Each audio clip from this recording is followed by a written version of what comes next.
It is exactly 9:53 a.m., our final interview for the morning, and we are going to be talking with Mondli Makhanya. He is a journalist, and we're going to talk particularly about a piece he's written, and it was published in the City Press, entitled "Now What About Israel?" And the article starts out by saying that there is no doubt that Vladimir Putin is a monster. You need only look at the atrocities committed by Russian forces in Chechnya during what became known as the dirty war in the region during the first decade of this millennium. So we're going to focus a little bit on that, what is playing out in the Ukraine, and of course the all-important question, which is the title of this piece written by Mondli Makhanya, and that is the all-important question: now what about Israel? A very good morning to you. Welcome to the program, Mondli. Good morning, and good morning to the listeners. Lovely piece that you've written, resonates with us and resonates with obviously disenfranchised people all around the world. I think your article speaks not only about the Palestinian people, it talks about it talks to the Rohingya, it talks to obviously people in Yemen, it talks to people in Syria, it talks to all of those people who have suffered unimaginable atrocities. Let's now unpack your article, and I'm sure you do agree with me when I say talks to all people that live under the yokes of apartheid of any form. Yes, indeed. So what I was saying in the article was that, yes, it's wonderful that the world suddenly finds its humanity, suddenly kind of like that the goodness comes out, and we all concerned about the plight of the people of the Ukraine who are being bombarded and some driven from their homes and so on, and that the hearts are opening and people are being given refuge, and that the person who is subject, and the government and the person who is subjecting them to all that suffering is being punished by the world in a very swift manner within the space of like a week, 2 weeks, sanctions being applied. So what I'm saying is that now, why can that same humanity, sense of humanity, and in this country what we call Ubuntu, why can the world not have that sense of humanity towards other people who are suffering similarly, and have the same animosity to those others who practice cruelty, who mete out cruelty on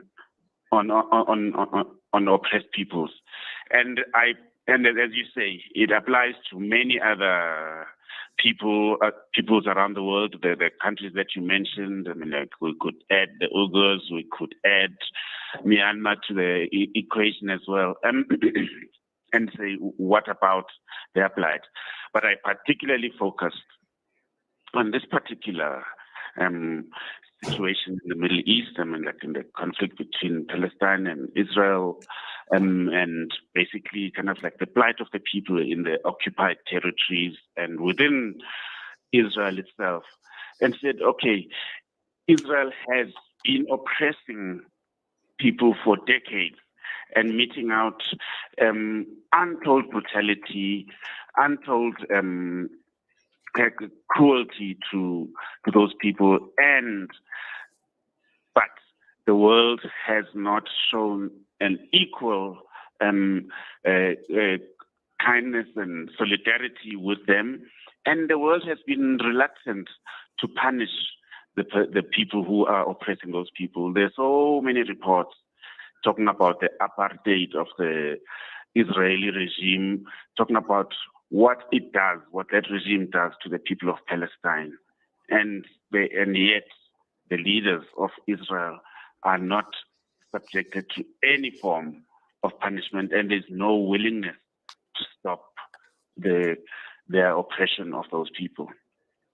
And to quote a paragraph from your article, you talk about Jonathan Pollock, an activist who's been a thorn in the side of the Israeli establishment. He Hello? commented, can you hear me? Can you hear me, Mondli? Hello? Mondli, are you there? Oops, I think the lights have just gone out. Okay, let's see if we can reconnect very quickly with Mondli to wrap up on this article.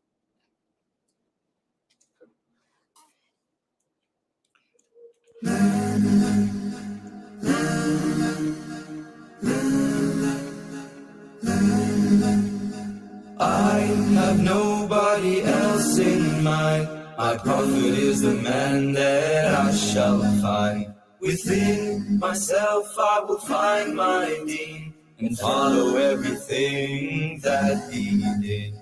He was the chosen one. Allah loved him for the things he done. Humble, kind, and he had no pride. This is the man that I shall find. He was the last prophet of Allah. He was the final messenger. And this is what I wanna be. Like my prophet, oh ya Nabi. And this is what I wanna be. Breaking stereotypes, moving boundaries, joining hands. Salam Media. لا تقل لوحدي أو كيف السبيل. Humanity sets the agenda. تصنع المستحيل. But my producer has given me a minute or two for us to wrap up with Mondli Makhanya on his article, Now What About Israel? And in closing, Mondli, let me put this paragraph to you, which appears in the article. Jonathan Pollock, an activist who has been a thorn in the side of the Israeli establishment, commented that, and I quote, using the Ukrainian crisis to further Jewish supremacy in Palestine at the expense of Palestinians is immoral and cynical. Over to you. Yes, so what the Israeli government is doing, and all the with the collaboration of many other Zionist organizations around the world and in Europe and in Israel, what it's doing is opening. They've actually invited Ukrainian or Jewish Ukrainians to come and settle in Israel, and they're going to be giving them parcels of land where they can build settlements, and a lot of that land that is going to be settled by those Ukrainian refugees will be land that belongs, which is in the occupied territories, land which actually belongs to Palestinians who were kicked out by the Israeli regime over the decades, and which continues to be taken away from Palestinians during the period. Now, the point here is that that land belongs to somebody else, and it is being given to people who are basically coming from another place, who've never occupied that land, who've never had that land as theirs. And the cynical and immoral thing that Poplar talks about is the fact that here you have a crisis, and you are using the crisis in the Ukraine basically to increase the numerical hegemony of Jewish people in Israel, the numerical superiority over Palestinians. And it is, and all it is basically about cementing that power. And it is, that in itself is a crime. Sickly ironical, is it not? Here you're taking one group of displaced people because they are white, and you are allowing them to occupy the land of a dispossessed people. How can that be a humanitarian act? And not only giving them that land, they will actually be financed to come and settle on that land. And it is the most heartless thing you can ever think of. on the backs of the poor Palestinian people who've been displaced, dispossessed. Uh, they've been hounded out of their homeland. Those that are no longer in Palestine are not even allowed to come back. And as much as we do empathize with the situation of the Ukrainian people, no war, doesn't matter of color, creed, or nationality. No war is justified, and we don't want to see the suffering of any person, but not at the expense of another dispossessed nation. Mondli Makhanya, editor-in-chief of the City Press, the final word is yours. Please go ahead. If I may just add to what you have just said, and it's that like the opening of arms to those Ukrainian refugees by Israel, it also, like they have not said, let any Ukrainian come. It's Ukrainians of a particular ethnicity.